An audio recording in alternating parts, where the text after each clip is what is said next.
On March 12, 1979, wind came hard across a machinery lot outside Huron, South Dakota, and Wade Jennings pulled in driving a 1968 Chevrolet C20 with rust through both rear fenders, a cracked vinyl bench seat patched with feed sack cloth, and 214,000 miles on the odometer that only worked when the dashboard was struck twice with a knuckle. He stepped out in brown overalls stitched at both knees, boots resoled twice, and a faded work coat that looked older than some of the men selling equipment that morning. He was 32 years old, farming 80 owned acres and 320 rented acres, and he looked, to most people, standing by the gate, like one bad year from selling out. Curtis Hale noticed him immediately. Curtis was the senior agricultural lender at Prairie Plains Credit, clean collar, pressed tan jacket, polished belt buckle, keys to a new half-ton pickup with dealer plates still on it. He had the practiced expression of a man who believed he could sort producers into two groups in under 10 seconds. Wade, in that glance, went straight into the cautionary category. Curtis watched Wade pause near a newer combine and then said, loud enough for two dealership men to hear, "You can keep that old tractor alive another season, or you can step into real capacity and stop farming like it is 1969. Wade did not argue. He rarely did in public.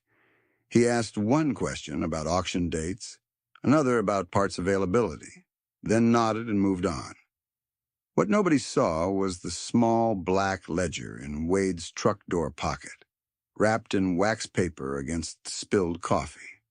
On that date, the numbers were plain: $47,300 in liquid reserves, zero equipment debt, and a household budget held to $8,940 a year in a two-bedroom farmhouse with original linoleum and a furnace repaired, not replaced, 3 separate times. His rule sat on the inside cover, written in block letters: no payment schedule outranks seed, fuel, or sleep. That line did not come from theory. It came from memory and arithmetic. Wade grew up 12 miles northeast of town on rented ground his father never controlled and never pretended to control. In the late 1960s, Wade watched capable men lose land not because they were careless, but because timing and terms can crush even disciplined operators. One spring, a neighbor named Carl Mertens took a note against machinery at a rate that seemed manageable, while grain prices were high. By harvest, inputs rose, yields disappointed, and the lender adjusted terms. Carl still worked from dawn until dark. He still missed by inches. His auction drew 200 people and ended with strangers loading his tools before sunset. Wade stood by a fence post and learned the difference between working hard and surviving leverage. By age 19, he kept 2 jobs through winter, mornings at a grain elevator and evenings welding repairs for a feedlot outfit. Then farmed through spring and summer on rented parcels that older operators did not want to bother with. He was never dramatic about sacrifice. He simply tracked every dollar by category: rent, seed, nitrogen, diesel, twine, repairs, groceries, taxes, church giving, and an envelope marked margin. The margin envelope grew first.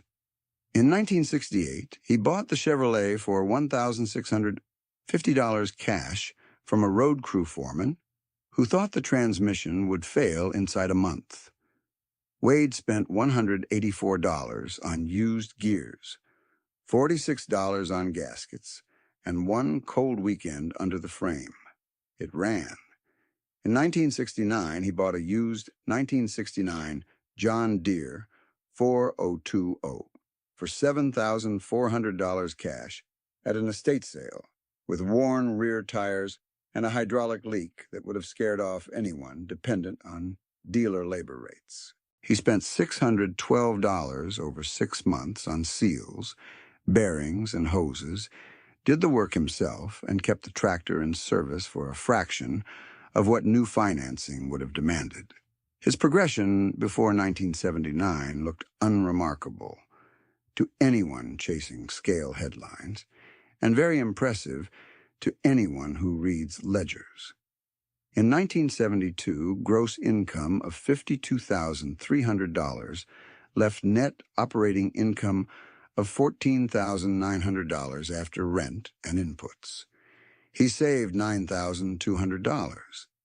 In 1973, prices were stronger. Net reached $22,600, and he saved $14,800. In 1974, fuel and fertilizer climbed, net slipped to $17,400, and he still saved $8,900. In 1975, he bought his first 40 acres for $29,200 cash from a retired couple who wanted a local buyer. In 1977, he bought another 40 acres for $34,400 cash. By the end of 1978, he had 80 acres owned, 320 rented, no machinery note, no land mortgage, and the reserve balance that Curtis Hale never guessed existed. His personal spending never moved with good years. The farmhouse budget remained precise: $2,160 groceries, $1,020 utilities, $840 property tax and insurance, $1,080 truck fuel and maintenance, $600 clothing, $540 church and local giving, $900 medical and pharmacy, $1,800 contingency. Total, $8,940. When a neighbor teased him for mending gloves instead of buying new pairs, Wade smiled once and kept mending gloves. April 1979 brought the offer that defined the county for a decade. Prairie Plains Credit and a regional equipment dealer launched a package called Growth for the 80s, a bundled plan that combined variable rate operating loans, new combines, and land notes under one projection sheet. 20 local farmers signed in 10 days. The entry rate was 8.75%, and the language buried in the middle allowed resets tied to market conditions. The package Curtis placed in front of Wade totaled $612,000, with modeled annual payments of $71,964 before rate adjustments. Curtis explained the pitch exactly the way lenders across the region were explaining it. Inflation would make fixed obligations easier, yields would rise with newer iron, expansion would protect margins. Wade studied the columns, not the brochure cover. He asked for projected payment at 12%, then at 15%.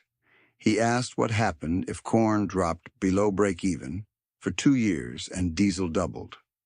Curtis answered with confidence and urgency, then tapped the top line and said, "You cannot stay small forever." Wade closed the folder and slid it back. "I can stay solvent forever." That same month, he drove to an auction yard and bought a used 1974 John Deere 443-0 for $9,800 cash. It needed attention.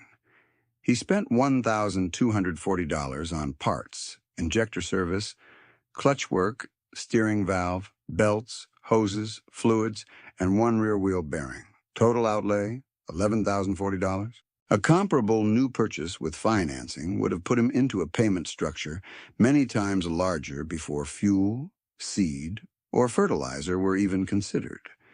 People called it timid. One coffee counter regular called it farming poor on purpose. He left the talk at the coffee counter and went back to spring work, knowing the argument would not be settled by opinions, but by what the next years did to payments, crops, and sleep. By early summer, the social line around Wade had hardened. He was the man with patched overalls, old iron, and no appetite for leverage. Curtis Hale continued using him as an example in reverse, a way to persuade younger operators that caution would cost them their future. Wade kept planting, repairing, recording, and sleeping on schedule. The county saw a man who looked behind the times. Arithmetic, quiet and patient, was already moving in his favor. March 12th, 1979. Beadle County Spring Equipment Show. Wade parked that same Chevrolet beside a polished row of dealer pickups at the Beadle County Spring Equipment Show, and the visual contrast did half the talking for everyone who already doubted him. His left rear fender rattled when the wind hit it. Primer showed through the faded red door. The passenger mirror was held in place with a clamp from a livestock gate kit. Wade climbed out carrying a folded parts list in one hand and a thermos in the other, patched overalls, clean but visibly worn at the thighs and cuffs. Curtis Hale stood near the entrance table in a pressed white shirt and a navy windbreaker with Prairie Plains credit stitched over the chest, greeting growers by first name, shaking hands, smiling the smile of a man selling certainty in uncertain times.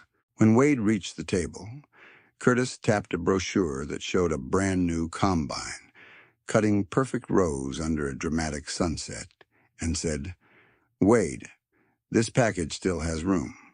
You are leaving capacity on the field and equity in the dealer's yard. You could finance $612,000 today, lock your growth path, and start catching up." Wade looked at the payment box again. Annual base payment, $71,964. Variable clause, reset with market rates. Estimated fuel assumption, 74 cents per gallon. He asked quietly, "What fuel assumption did you use?" Curtis answered with a number that was already stale by the time the ink dried. Wade nodded once, thanked him for the paper, and walked to a stall selling used planter parts at cash price. People saw reluctance. He was running risk calculations in his head. What looked like hesitation in public came from a system he had built years earlier, one ledger line at a time, after watching timing destroy otherwise capable operators. June 3rd, 1971, first full season operating sheet. The discipline in Wade's ledger had roots that went deeper than caution. It was built from pattern recognition, and pattern recognition came from watching decent operators get trapped by timing. He never talked about that in speeches because he did not give speeches, but his notebooks carried the evidence year after year with a steadiness that looked almost plain until pressure arrived.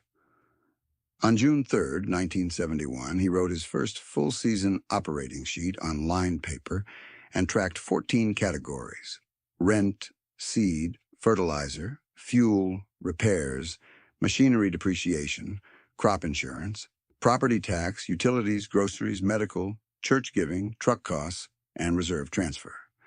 Gross revenue that year was $43,780. Total operating costs were $31,190. Net operating income was $12,590. He moved $7,500 into reserve and left himself $5,090 for taxes and carryover. That transfer mattered more to him than a new pickup would have. 1972. The bad year column. In 1972, he added a simple stress test line he called the bad year column. He would rerun each budget, assuming yields 20% below trend and input costs 15% above estimate. If the plan failed that test, he cut it. The method looked conservative. In practice, it was adaptive. A plan that survives strain, survives weather, rates, and surprises better than a plan optimized for the best case. 1976, liquidity as equipment strategy. By 1976, Wade's reserve account reached $31,800, and he moved part of it into 6-month certificates at 5.4%, while keeping enough cash liquid for seed and fertilizer prepay discounts. Dealers offered terms that looked attractive only until a person compared financing cost against cash discounts and repair flexibility. Wade's average annual machinery spending from 1973 to 1978 was $3,260, including parts and occasional auction purchases. Several peers were carrying yearly equipment payments above $22,000 before diesel, labor, and land rent. He did not criticize them. He just wrote the comparison in his margin notes. Fixed obligations erase options. 1978, Advice in the Grain Office. The no-debt rule sharpened in 1978 when an elevator manager named Orrin Cavall, one of the few older men Wade trusted for blunt advice, sat with him in a grain office after close and reviewed his ledger line by line. Orrin pointed at reserve totals and said, "Cash is not idle if it keeps you from panic." Then he pointed at a sample variable note and added, "A lender can change terms faster than rain can fall." Wade carried both lines home and copied one onto the inside cover of the black ledger. Orrin died of a heart attack in February 1982, and Wade attended the funeral in his work coat, then wrote a check for $12,000 to Orrin's widow because Orrin had once extended him elevator storage for a month without charging the posted fee during a harvest bottleneck. No announcement, just a check and a handshake. Autumn 1979, repair season. By harvest 1979, the county split into two emotional camps. Those who felt expansion was the only path left, and those who were trying to keep monthly obligations manageable while still appearing modern enough to be taken seriously by lenders. Wade chose a third path. Low fixed costs, high maintenance discipline, liquidity first. That autumn, he spent $420 rebuilding a grain auger motor, $190 on used bearings, and $74 on belts. New equivalent total at dealer pricing installed would have been near $2,900. Savings on one repair did not transform a farm. Repeating that logic for 15 years did. January 1980. First reset notices. Winter brought the first real crack in the growth for the 80s narrative. In January 1980, reset notices arrived. Many variable lines moved from 8.75% toward 12.5%. Some operators absorbed it. Some reshuffled terms. Curtis Hale held meetings in church basements and co-op rooms, urging calm and recommending refinance packages that pushed principal farther out in exchange for larger long-tail exposure. His confidence stayed intact in public because confidence was part of his job. Privately, he was managing borrowers who were each one bad season from a liquidity event. 1980, operating without a payment calendar. Wade farmed through the same weather and the same markets without a payment calendar, dictating every decision. On 400 total acres that year, his gross crop revenue reached $96,400. Total operating expense was $58,200. Net operating income, $38,200.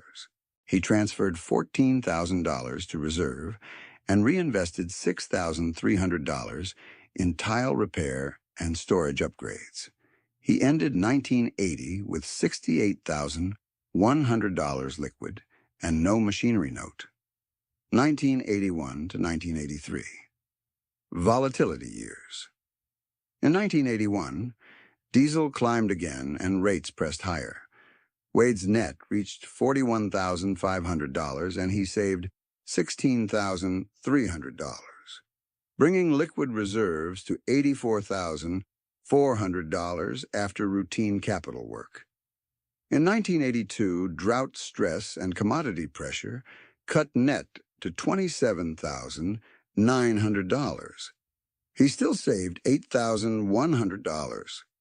In 1983, net recovered to $33,400, and another $11,000 moved into reserve.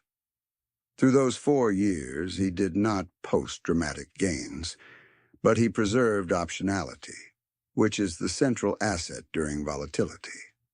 1984 to 1985, neighbors in the rate squeeze. The same window was brutal for several neighbors who had signed in April 1979. Tom Bickle carried about $410,000 across land and equipment notes, mostly variable. When rates ran past 17.5%, annual debt service climbed beyond what his yields could support. He sold cattle first, then machinery, then watched 640 acres go to auction in 1984. He was not reckless.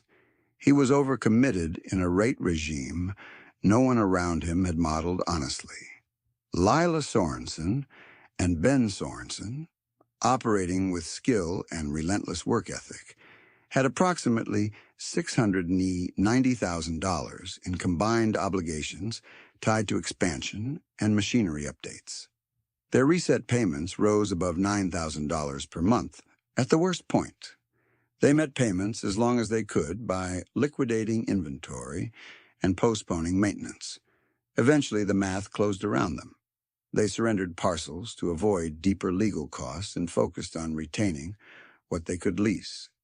Dean Holter believed scale would protect margin, financed a machinery package near $500,000 to $25,000, then faced lower commodity prices and financing costs that moved faster than his revenue.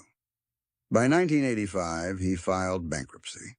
He took a mechanic position afterward and became one of the most candid voices in the county about cash flow discipline, telling younger operators exactly where his projections had failed. Eva Madsen inherited pressure from 2 directions at once: family legacy expectations and lender urgency.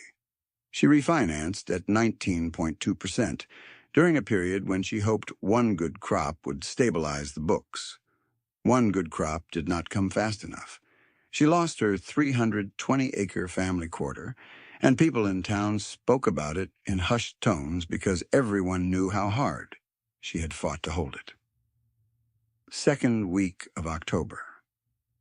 1984, estate closing. By the second week of October 1984, Wade did what he had prepared to do for years and bought 160 acres at $800 per acre for $128,000 cash from an estate that wanted immediate close. No financing fee, no appraisal delay, no lien filing. Closing costs and legal work added $3,460. Total outlay, $131,460. The next spring, he planted it without changing his household budget by a single dollar. November 1985. Pressure price tract. In November 1985, another tract came up under pressure pricing. 240 acres at $750 per acre. Wade paid $180,000 cash plus $4,980 closing and title costs. Total, $184,980. Combined with prior holdings, he controlled enough ground to improve efficiency while still carrying 0 long-term debt. Curtis Hale called it under-leveraged capital and warned Wade he was trapping funds in low-return acreage. Wade answered with 7 words: "I sleep through the night this way." Arithmetic kept widening the gap between how he looked and how he was positioned, and local opinion did not adjust at the same speed as his balance sheet. 1986 into early 1987. Perception lag. The cultural pressure did not ease when Wade's numbers improved. It intensified. At coffee counters and seed pickup lines, people still called him cautious in that tone that meant fearful. He kept showing up in the same truck, now with 268,000 miles, same overalls, same thermos, same short answers. Appearance stayed unchanged. Balance sheet kept expanding. March 1987, Beadle County foreclosure auction. In March 1987, at a foreclosure auction in Beadle County, Wade stood along a fence line and watched more than machinery change hands. He watched family names disappear from mailbox posts. He watched teenagers helping load grain bins that had belonged to their grandparents. He watched good operators reduced to liquidation sequences because monthly obligations left no room for a bad year, then another bad year. The crisis in that moment was not individual failure. It was generational breakage accelerated by unforgiving terms. He bought a distressed 80-acre parcel that day for $61,600 cash. The comparable finance path for a young operator at prevailing rates would have created annual payments that could crush a startup in 1-week market cycle. Wade sat in his truck after the sale, opened the black ledger, and wrote a new line below the old rule. Ownership can be shared without surrendering discipline. That sentence marked the shift. He would keep buying carefully, but from that point forward, he began attaching humane terms whenever he could. Lease-to-own structures at 3.0% simple interest, 10-year windows, no early payoff penalties, and crop failure flexibility, written plainly so no one needed a lawyer to decode it. Curtis Hale called the approach sentimental and predicted it would strand Wade's capital. Wade kept the page open, did the math, and prepared for the years that would test both men. He closed the ledger, started the Chevrolet, and sat another 10 minutes while auction trucks pulled out in a line of dust, because he wanted the first lease-to-own contract to work on paper before it ever met a family. The 80 acres he had just bought cost $61,600, and closing had added $1,920 for a true basis of $63,520. At 3.0% simple interest over 10 years, total interest would be $19,056. Total payoff, $82,576. Annual payment, $8,257.60, split into 2 seasonal installments after harvest and after spring calf sales. No late fee trap, no compounding penalty.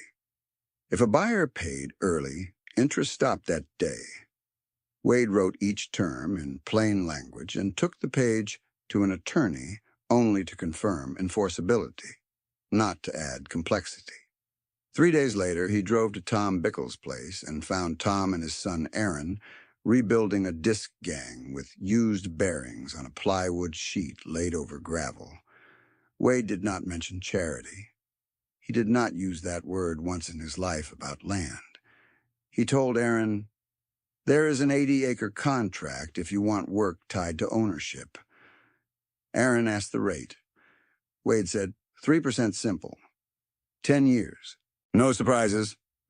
Tom set his wrench down and looked at the numbers twice before speaking. That payment is lighter than rent on half that ground. Wade nodded. That is the point. By the end of April of 1987, the agreement was signed. Aaron Bickle put down $4,000 from custom baling income and machinery labor, reducing finance basis to $59,520 and lowering total 10-year interest to $17,856. The revised total payout became $77,376, with annual payments of $7,737.60. Wade recorded it under a new ledger category, productive contracts. The rest of that year, he ran 880 acres, total between owned and rented ground, rotated corn, spring wheat, and soybeans, and kept his machinery spending below what many neighbors paid in 1 month of financed equipment notes. Gross crop revenue for 1987 reached $214,600. Operating expense, including fertilizer, fuel, seed, repairs, rent, insurance, and taxes, came to $136,900. Net operating income was $77,700. He moved $34,000 into certificates yielding 6.1%, left $22,000 in operating cash, and used $14,600 for tile and culvert improvements that lowered drown-out losses on 2 low spots by an estimated 11 acres equivalent. By the first week of January 1988, he adjusted the household budget from $8,940 to $10,320, mostly for higher utilities, medical costs, and truck maintenance. Clothing stayed at $620. Groceries moved to $2,640. Church and local giving rose to $780. He still lived in the same 2-bedroom farmhouse and still heated it with a repaired furnace that rattled on startup. What mattered, though Wade could not yet see its full shape, was who controlled 1,200 contested acres by August 1993. The arithmetic from 1988 to 1992 would decide that outcome. The 1988 season opened with low subsoil moisture and finished with one of the harshest dry stretches in memory across that part of South Dakota. Wade's corn yield fell from a 5-year average near 118 bushels per acre to 74 on dry land fields. Soybeans dropped from 35 bushels to 24. He took the hit like everyone else, but no lender could force a restructuring call because there was no machinery debt and no land lien to trigger one. Gross revenue slipped to $186,300. Expenses were trimmed to $124,500 through reduced pass count and strict repair triage. Net operating income, $61,800.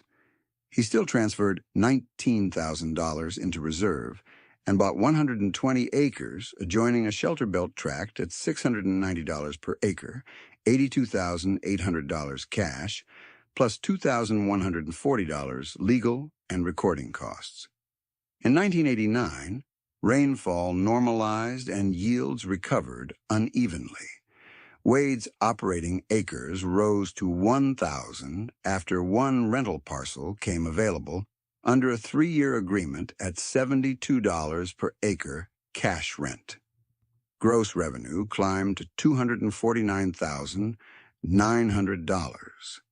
Total operating expense reached $154,400. Net, $95,500.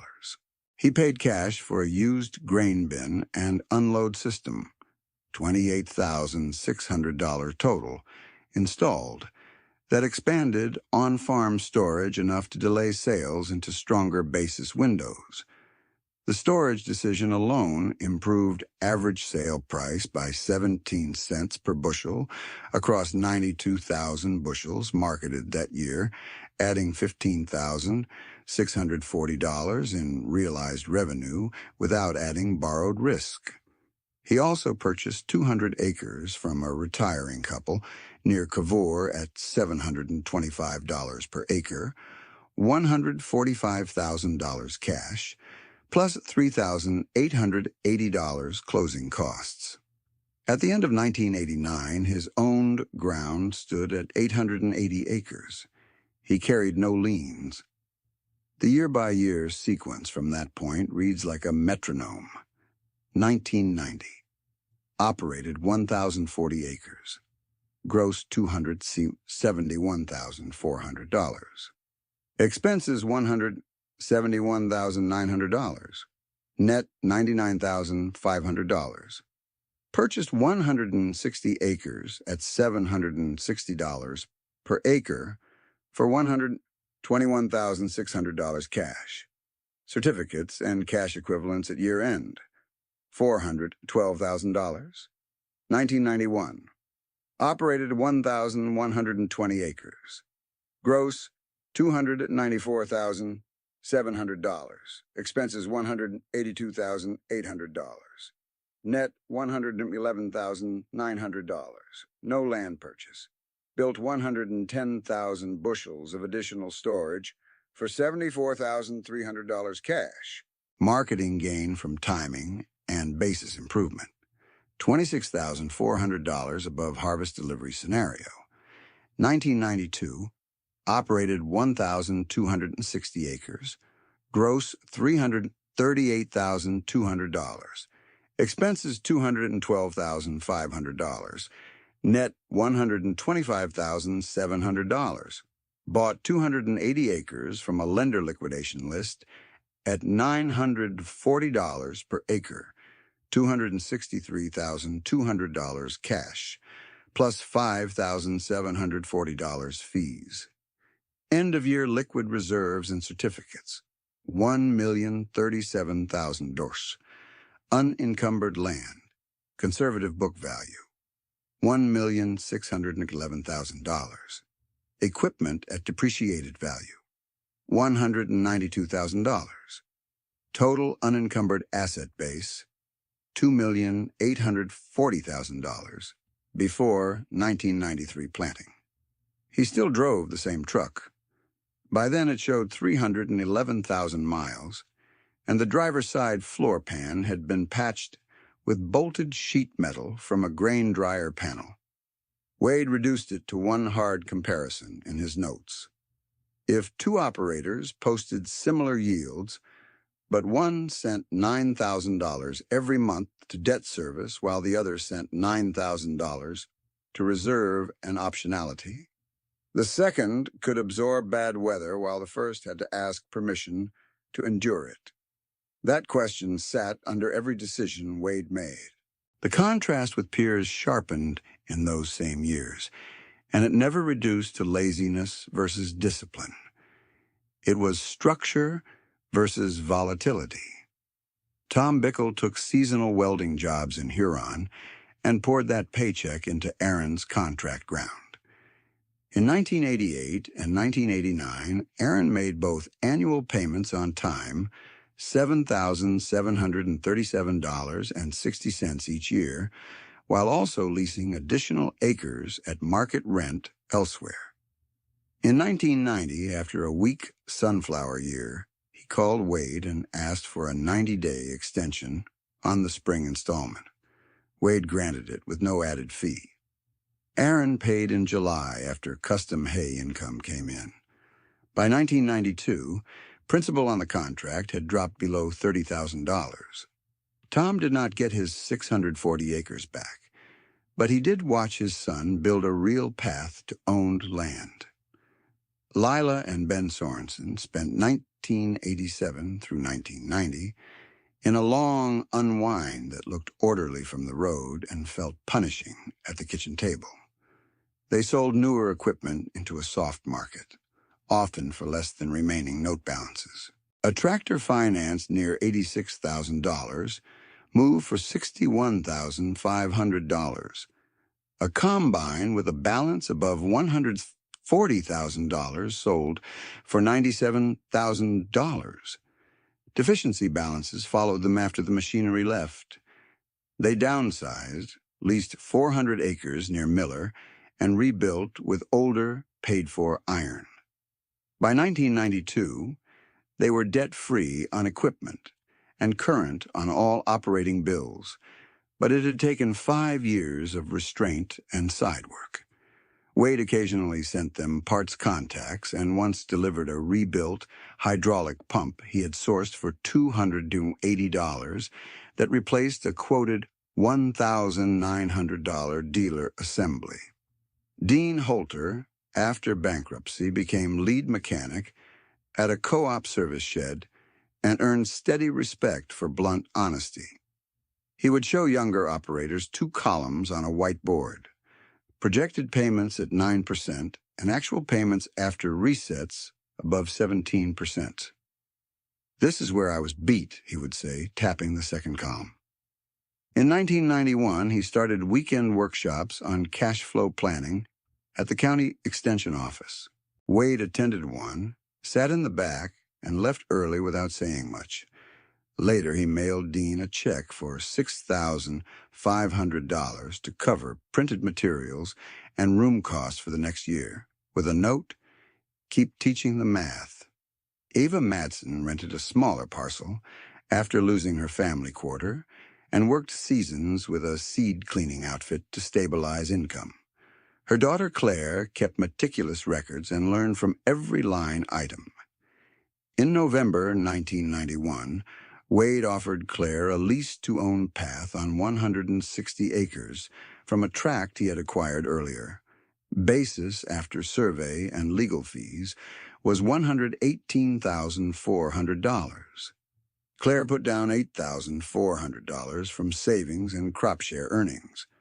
Financed amount, $110,000. At 3.0% simple over 10 years, total interest was $33,000. Total payout, $143,000.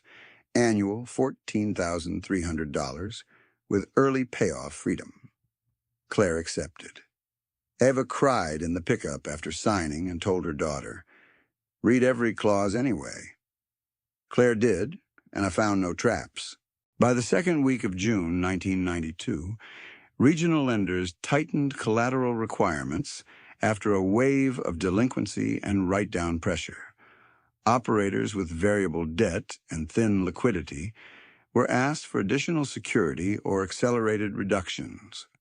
Some met the calls by selling grain early into weak bids. Some sold parcels they had hoped to keep another generation. Curtis Hale still held his public posture, still argued that scale and financed efficiency were the only long-term route, but his office calendar filled with restructuring meetings that ended in exhausted silence. Then 1993 arrived with dry winds and hard credit. Spring moisture missed key windows across Beetle and surrounding counties. By July, pasture conditions were stressed. Dryland corn rolled by noon, and lenders raised scrutiny on renewals tied to already stretched ratios. Grain prices gave brief rallies, then slipped. Diesel remained elevated. Fertilizer invoices came due on time regardless of yield. 3 large operating groups, each carrying layered notes originated in expansion years and modified multiple times, moved toward forced liquidation. Combined acreage tied to those notes, 1,200 acres. If local buyers could not clear the block quickly, an out-of-state fund stood ready with a package bid. Wade saw the listing sheets 48 hours after they circulated. He did what he always did first. He opened the ledger. He penciled basis estimates, projected carrying costs, and recovery scenarios under 3 rainfall assumptions and 2 price decks. Then he called his banker and asked one question. "If I liquidate certificates and hedge positions this week, how fast can certified funds clear?" The banker answered, 48 hours for full transfer if orders are entered before noon. By late July 1993, Wade had instructions drafted to liquidate $1,120,000 from certificates and grain hedges, with tax impact notes clipped to the folder and no financing contingency attached to the coming bids. The 2 auction dates were posted on courthouse doors and feed store bulletin boards, and Curtis Hale told 2 producers in separate conversations that Wade was overextending into sentiment at exactly the wrong moment. Wade heard the talk, checked his columns one more time, and prepared to carry cashier's checks into August. On August 3, 1993, at 9:07 in the morning, Wade parked the 1968 Chevrolet C20 On the gravel edge of the Beadle County sale yard, 2 rows behind newer diesel pickups with bank decals and polished aluminum wheels, dust sat in the cracks of his faded hood. The driver door still needed a shoulder bump to latch. He stepped out in the same patched overalls, carrying a plain envelope that held 3 certified checks and 1 cashier check, each clipped to lot numbers he had memorized the night before. The first day covered 640 acres, tied to 2 distressed notes, and a machinery line that had been cross-collateralized when rates climbed. The auctioneer opened fast, trying to keep momentum ahead of hesitation. An out-of-state fund offered a package bid of $905,000 if taken as 1 block. No local operating commitments attached. Wade stayed silent through the first 3 calls, then entered at $928,000. The fund countered at $950,000. Wade moved to $972,000. The fund paused. Curtis Hale, standing near the clerk table in a pressed blue shirt, folded his arms and watched the numbers as if he already knew where they would break. They did not break where he expected. At $1,004,800, the fund stopped. The hammer fell. Wade bought the 640 acres at an average of $1,570 per acre on paper after fees and delinquent tax adjustments, but his effective basis dropped once salvageable equipment value was separated from the bundled debt collateral.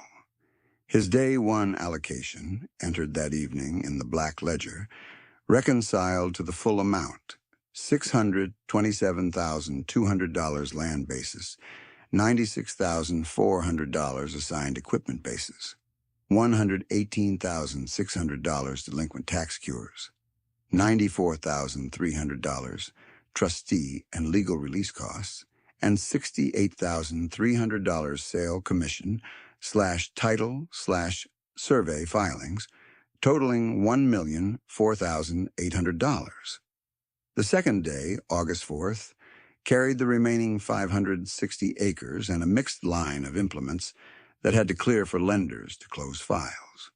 Humidity broke after noon and wind shifted from the north, and by then the crowd had thinned to people with either money or family history attached to those tracts.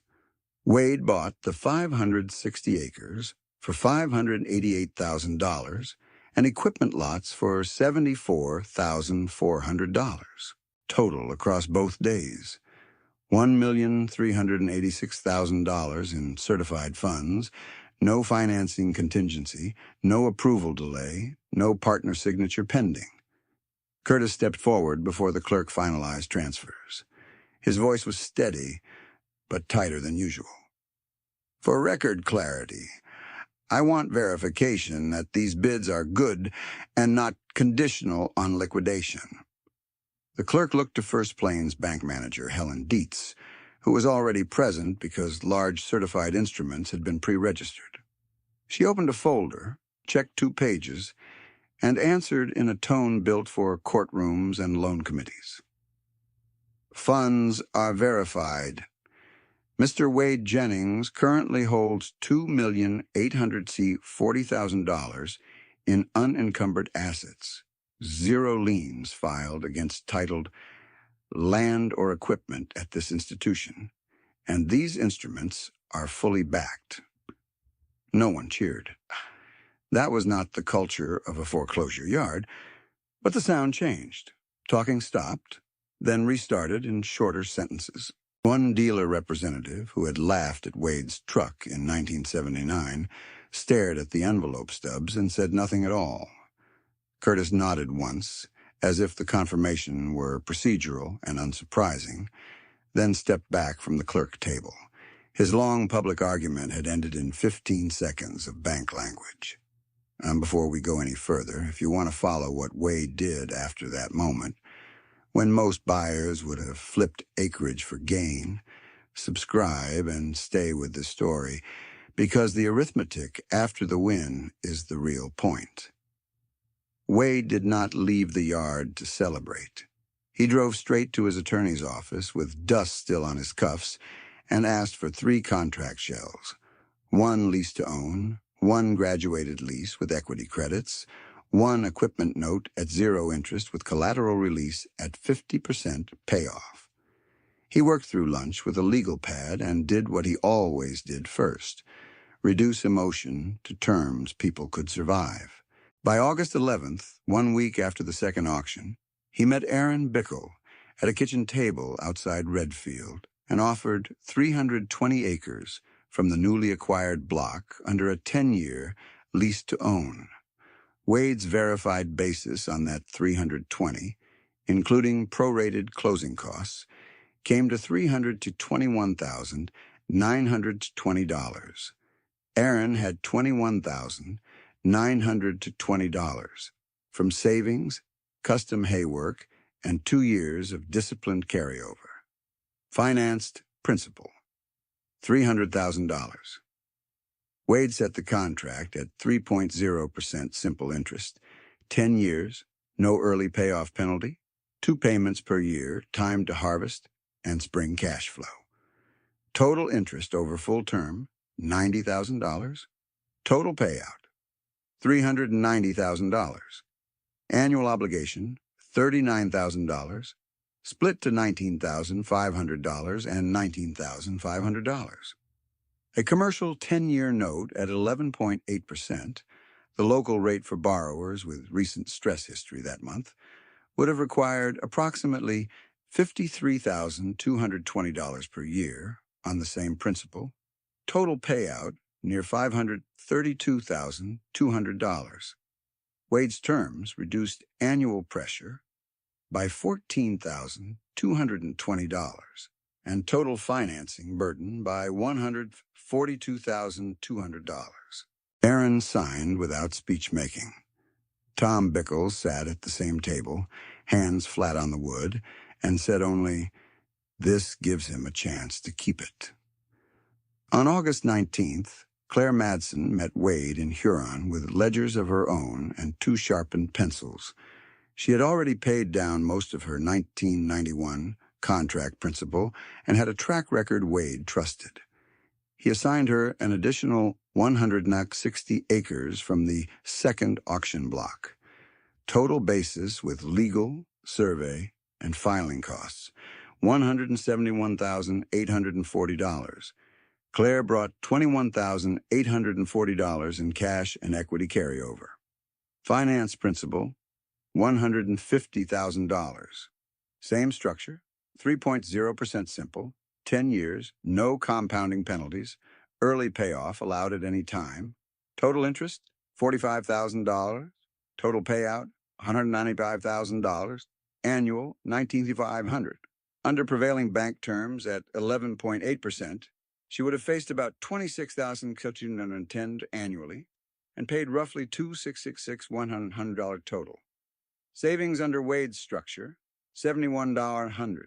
Claire read every clause line by line, exactly as her mother taught her, and asked for 1 language change to clarify crop insurance treatment in a declared county disaster year.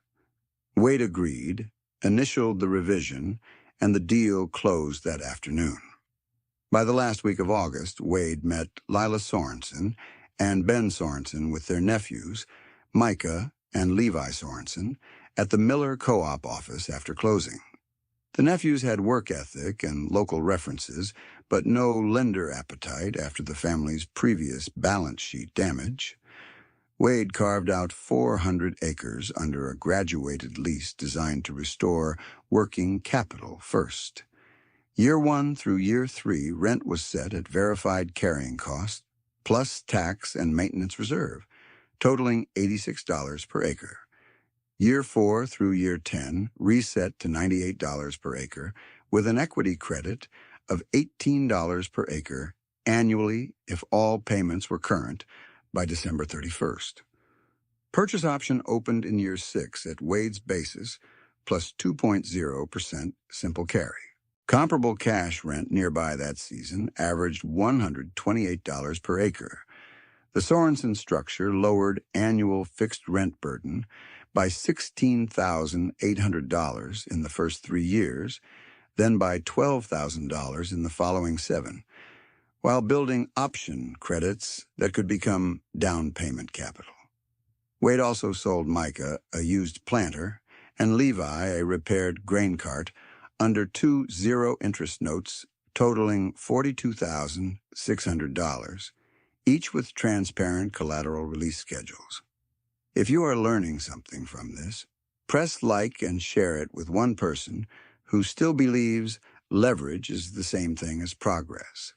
It is not the same equation. The generosity looked soft from a distance. It was not soft. It was engineered.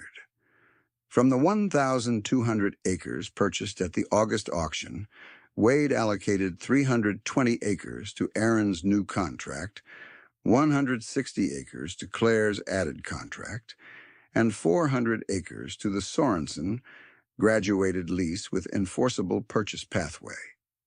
880 acres placed with local operators. He retained the remaining 320 acres on his own books to preserve liquidity and operating resilience. That 880 figure refers only to this August 1993 auction block and does not include Aaron's separate 1987 80-acre agreement. He also retained all mineral rights and drainage control clauses where necessary, not for extraction speculation, but to prevent future legal fragmentation that could destabilize field access. Every benevolent term sat inside a disciplined framework. That was why it lasted. The deeper examination sits in the numbers from 1993 forward, because this was never a single dramatic check and a moral speech. It was a repeatable capital system. But in August, the system was still paper becoming obligation, and obligation becoming record. On August 24th, Wade and his attorney spent nearly 3 hours in the recorder's office indexing parcel descriptions against auction lot maps, so there would be no boundary ambiguity when fall fieldwork started. They attached legal exhibits for drainage access, shelter belt maintenance corridors, and approach road use, each cross-referenced by tract. Nothing in those exhibits changed the humane terms. They clarified execution so nobody could be trapped later by a technicality. On August 26th, he met Aaron again, this time at the farm office with Tom present, and walked payment timing against realistic crop cash windows rather than calendar neatness. Spring installment, due after input settlement. Fall installment due after elevator tickets cleared and drying bills were known. Aaron asked what happened if he prepaid in year 3 or 4. Wade pointed to the same line he used in 1987. Interest stops the day principal is paid. No premium, no penalty. Tom read it twice, then circled it in pencil. On August 27th, Claire returned with one additional request. She wanted quarterly principal statements in plain language, not lender shorthand, so she could track exact remaining balance against projected marketing gains. Wade agreed and added a reporting attachment with beginning principal, principal paid, interest charged, and ending principal each quarter. Claire signed after checking the math herself, then asked for duplicate stamped copies for her records and her mother's file. On August 29th, at the co-op office, Micah and Levi reviewed equipment note collateral schedules before signing. Wade listed serial numbers, starting values, and the exact payoff threshold at which each lien release filed automatically. At 50% principal paid, release documents would be prepared and held for filing. At full payoff, filing occurred within 5 business days. No balloon clause. No default rate jump. Lila watched the language, then told the nephews to keep copies in separate places in case one file cabinet ever burned. By August 31st, every transfer from the 2-day auction had either been recorded, assigned to contract, or mapped for retained operation. Wade's month-end worksheet separated 3 columns: auction acquisition, non-capital transaction costs, and productive contract placements. The certified funds draw tied to his July liquidity plan. The newly contracted acres tied to signed terms and named operators. The retained acres tied to fall rotation and input budgets already in draft. Curtis Hale did not publicly apologize in August. He stayed visible around the sales circuit and kept talking leverage where rooms would hear him. But after the verification at the clerk table, he no longer used Wade as an easy, cautionary joke in front of dealership men and younger borrowers. In Beadle County, ridicule had run headfirst into cleared funds, recorded deeds, and contracts that balanced mercy with enforcement. Wade drove home each night in the same truck and set each signed packet in a steel file beside the black ledger. The public moment had lasted minutes. The actual work of August was filings, initials, parcel maps, payment calendars, and arithmetic that could hold under bad weather and ordinary human mistakes. That month ended with no new debt, no celebratory banquet, and no speech. It ended with 1,200 acres accounted for line by line, and with families who had terms they could meet without gambling their sleep. September. 1993 opened with paperwork instead of applause. In the first 9 business days, every contract from August was indexed, duplicated, and filed in 3 places: Recorder Archive, Attorney Fire Safe, and Wade's steel cabinet beside the black ledger.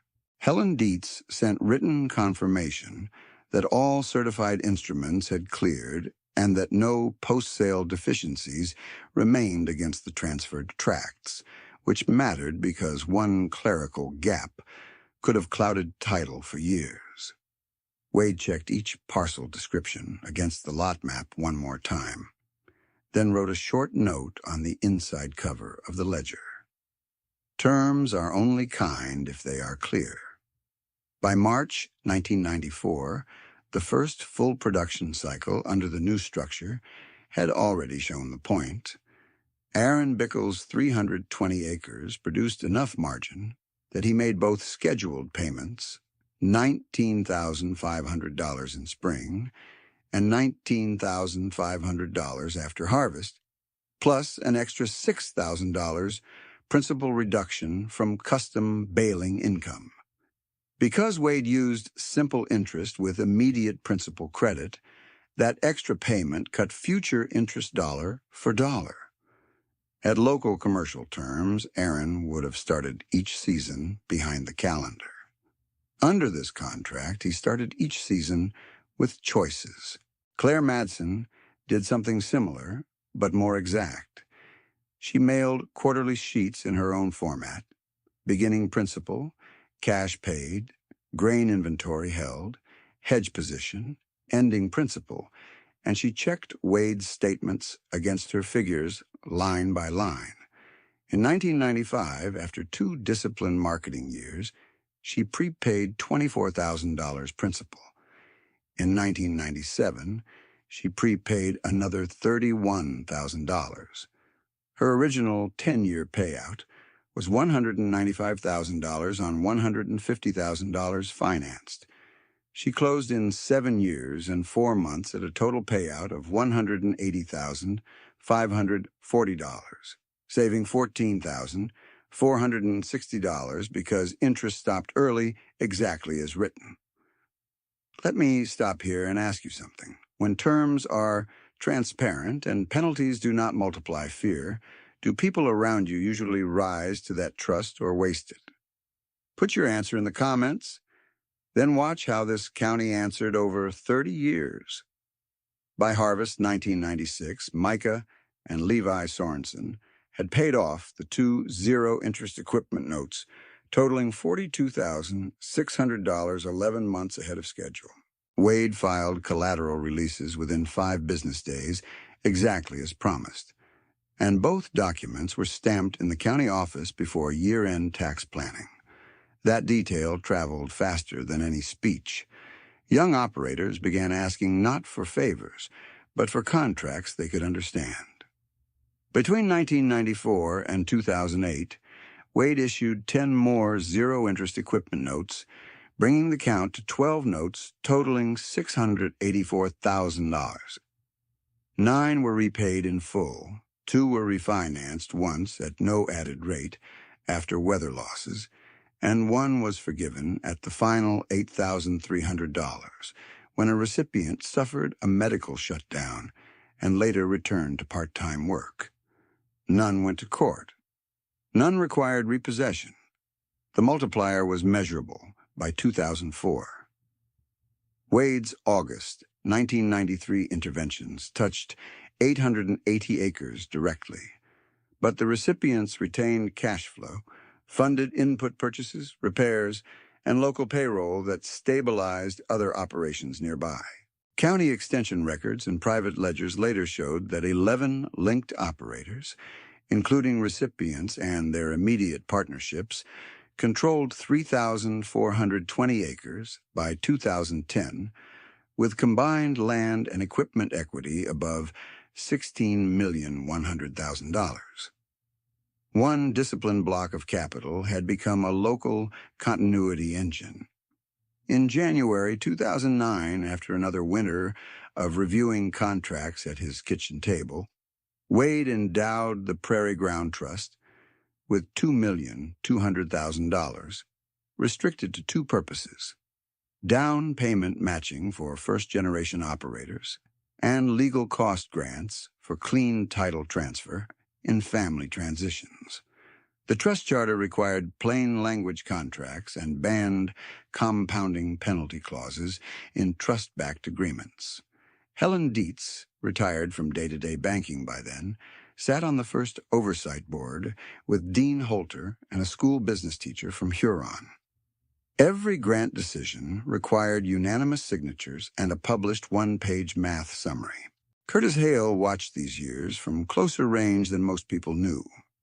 After the clerk table verification in 1993, he stopped using urgency language in public presentations, and by 1996 he had quietly changed his lending templates to include stress case columns at 12, 15, and 18%. He did not become sentimental, and he never announced a reversal. He simply removed the fantasy numbers. In 2001, he retired from Prairie Plains Credit with a solid pension and a reputation that had shifted from aggressive growth advocate to cautious underwriter. In retirement, he consulted 3 mornings a week for smaller producers and said the line he once resisted: cap debt service, so one bad year does not own your decisions. He and Wade were never friends in the social sense, but they shook hands at 2 auctions after 2005 and spoke without edge. By the second week of October 2012, Tom Bickles sold his welding rig, moved into a small place in Redfield, and retired with less land than he once held, but more peace than he had expected after 1984. His son, Aaron, had already secured title to the 320 acres, and later added a neighboring 80 with conventional financing. Kept below conservative thresholds, he learned the hard way. Tom's phrase for it was simple: "We got a foothold back." Ava Masson saw Claire receive clear title to 160 additional acres before she passed away in 2018. Claire kept copies of both deeds in the same accordion file Eva had carried to every meeting, and she still checks legal descriptions against field maps each winter. Lila and Ben Sorensen, after years of rebuilding, settled into a 400-acre lease near Miller with no equipment debt and no operating carryover beyond seasonal lines paid each cycle. Micah runs a repair and fabrication shop that services older planters at practical rates, Levi Farms part-time, with a custom strip-till crew, and teaches machinery budgeting nights at the extension office twice each spring. Dean Holter remains a mechanic now semi-retired, and still stands at a whiteboard each February, showing young borrowers how payment structures fail long before people do. Even earlier names found their endings. Oren Caval's widow kept the house, later moved to Huron to be near family, and died in 2006 with no medical debt after the community quietly covered final expenses. Carl Mertens, whose auction Wade watched as a young man, spent later years managing grain handling for another operator and told younger hands to read every reset clause. He passed away in 1999. Helen Dietz retired fully in 2011, and the Prairie Ground Trust dedicated its annual bookkeeping workshop to her because she insisted every number be verifiable. By 2024, Wade Jennings was in his late 70s, still in the same two-bedroom farmhouse, still driving the 1968 Chevrolet, now past 390,000 miles, paint chalked, bench seat restitched again, engine maintained by schedule, not sentiment. He controlled 2,960 acres owned free and clear. Conservative appraisal and working capital statements placed his net worth near $14,700,000 with zero liens. He had sold 640 acres below market by $1,600 per acre, transferring $1,024,000 of opportunity to buyers who could work but not outbid funds. The 1969 John Deere 4020 still ran light duty after careful rebuilds. The 1974 John Deere 443 he bought for $9,800 in 1979 still handled auger and grain cart work in season. Old equipment. Paid for. Working. The Black Ledger eventually moved from the truck door pocket to an archival box in the trust office after each page was scanned, notarized, and indexed so future recipients could study real numbers instead of motivational slogans. Every physical thread from that August, checks, filings, releases, and contract revisions sat resolved in stamped records. Nothing was left to rumor. If you want more stories where arithmetic beats image, subscribe now because these patterns repeat in places people overlook. If this story reminded you of a choice your family faced, comment with the year and the decision that mattered most. Share this with one farmer, lender, or young operator who is being pushed to grow fast on terms they have not stress-tested. Late one evening after soybean delivery, Wade parked by the machine shed, shut off the Chevrolet, and listened to the engine tick down in the dark. No spotlight, no ceremony, just a man in worn overalls, a truck most people misread, and ground that stayed in local hands because he refused to confuse borrowed speed with durable strength. The man who looked poorest still had his ground. Because he kept it, others kept theirs. The next Thursday, with frost still silver on the shelter belt, Wade carried a banker box into the Prairie Ground Trust office and set it on the long table under the south window. The label read, Ledger Originals, 1971 to 2003, and the tamper seal still had the recorder stamp from the day the scans were notarized. Dean Holter cut the seal, lifted the first book with both hands, and passed it to Claire Madsen, who checked page numbers against the digital index on her laptop. A laminated card clipped inside the cover carried Helen Dietz's final cross-reference key from 2011, and Dean read each serial entry out loud from her notation, while Micah and Levi Sorensen matched the scan hashes to confirm nothing had been altered after filing. The work took 2 hours and 20 minutes.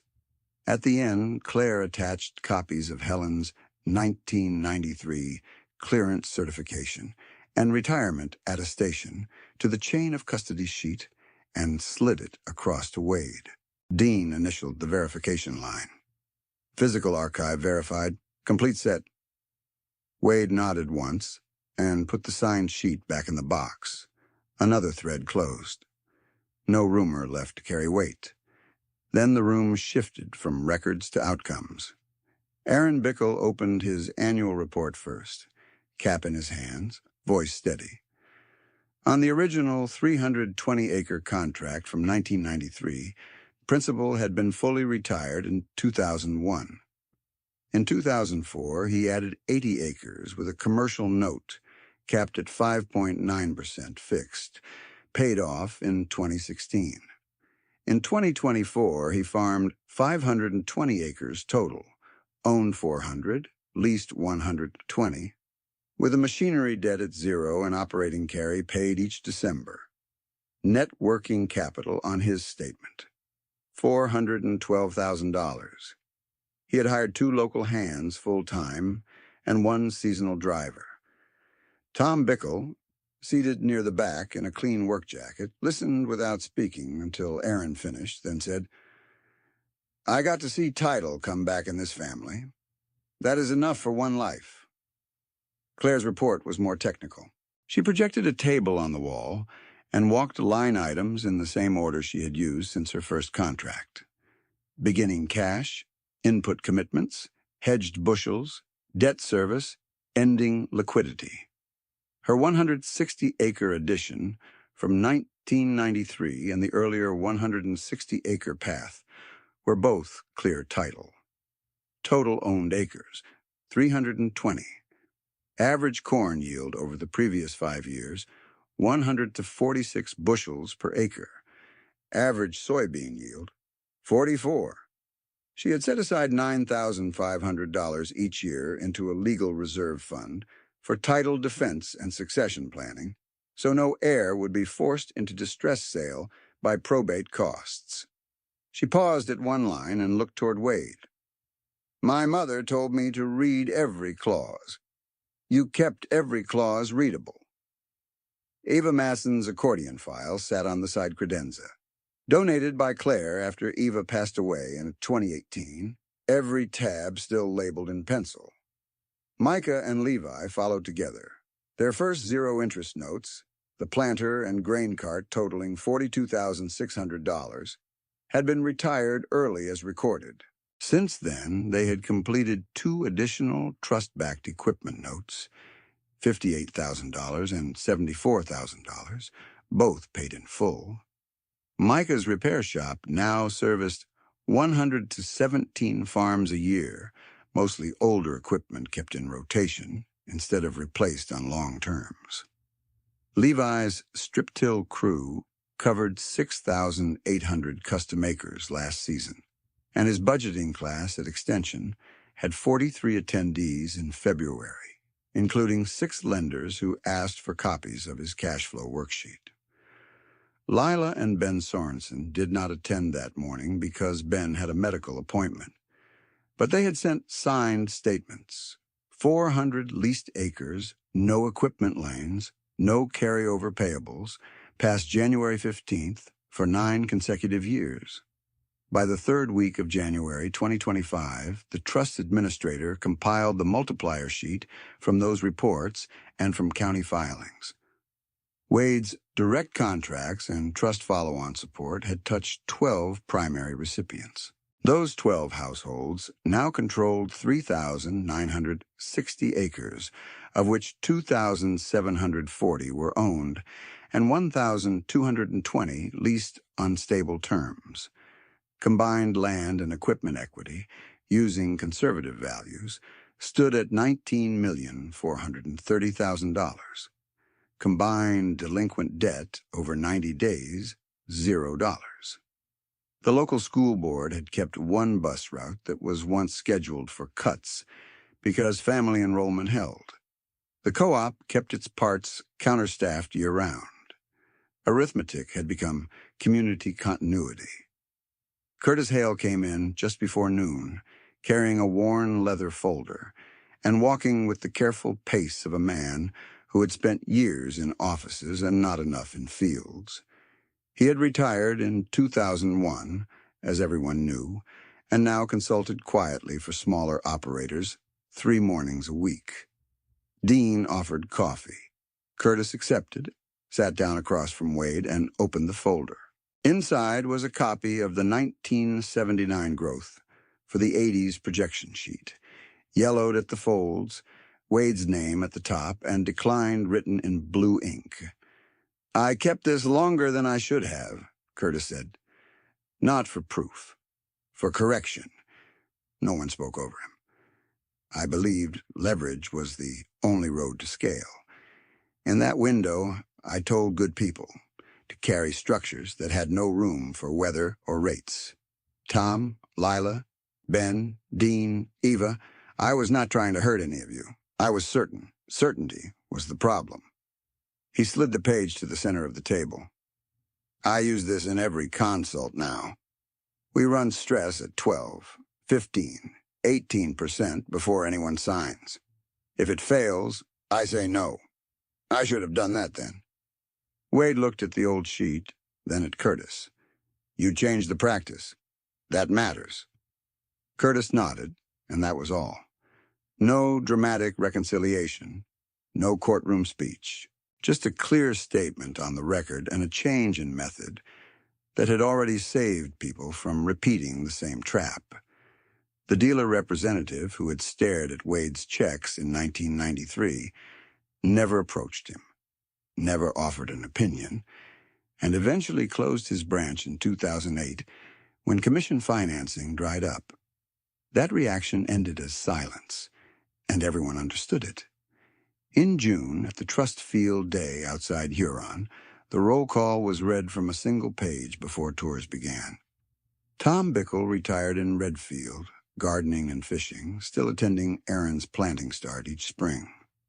Aaron Bickle operated 520 acres, with his daughter handling books after community college. Lila and Ben Sorensen remained near Miller, leasing 400 acres debt-free and training 2 younger neighbors on machinery triage.